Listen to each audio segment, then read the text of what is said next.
உள்ளம் எங்கே இருக்குது? இதயம் இங்கே இருக்குது. உள்ளம் எங்கே இருக்குது? அதுவும் இங்கே தான் சாமி இருக்குது. எல்லாம் இங்கே தான் இருக்குது. உள்ளம்னா அறிவு. உள்ளம்னா நீங்கள் அறிவு. அப்போ நீ யாரை துதிக்கிறீங்க? உன் தெய்வத்தை அறியாமல். உன் தெய்வம் யாரு? இப்போ உங்ககிட்ட மைக்கை கொடுத்து உங்கள் தெய்வத்தை பற்றி சொல்லு அப்படின்னா உங்களால் கடன்னு மைக்கை பிடுங்கணும் உங்ககிட்டேருந்து. போதும் கொடு, உன் தெய்வத்தை பற்றி நீ சொன்னது போதும், இன்னும் நிறைய சொல்லுவ போல கொடு அப்படின்னு பிடுங்கணும். நமக்கு அப்படி வருமா? தெய்வம், எல்லா தெய்வமும் ஒன்று தான் சாமி.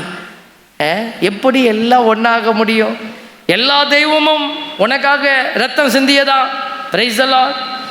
உனக்கு கொடுக்கப்பட்ட, உன்னை விடுவிக்க கொடுக்கப்பட்ட விலை இயேசு கிறிஸ்துவினுடைய மாசு மறுவற்ற ரத்தம். இப்போ ஆண்டவர் இந்த ரத்தத்துக்கு பதில் சொல்லணும்னு தான் நம்மளெல்லாம் கேட்டுக்கிட்டு இருக்கிறார். அப்போ முதல்ல கடவுள் விரும்புறது என்ன? உன்னைய கடவுள் மீட்டார் அப்படின்னா, உன்னைய கடவுள் காப்பாற்றி இருக்கிறாருன்னா அந்த தெய்வத்தை நீ முதல்ல அறிந்து கொள்ளணும். எந்த தெய்வம் உனக்கு உதவி செய்தார்? அந்தோனியார் உன்னைய சிலுவையில் ஏறி ரத்தம் சிந்தி காப்பாத்தினாரா? சொல்லுங்க, அந்தோனியார் நமக்காக ரத்தம் சிந்தினாரா? என்ன? இல்லை. அந்தோனியாரையே காப்பாத்தினது யாரு? ஆண்டவராகிய இயேசு கிறிஸ்து. Praise the Lord.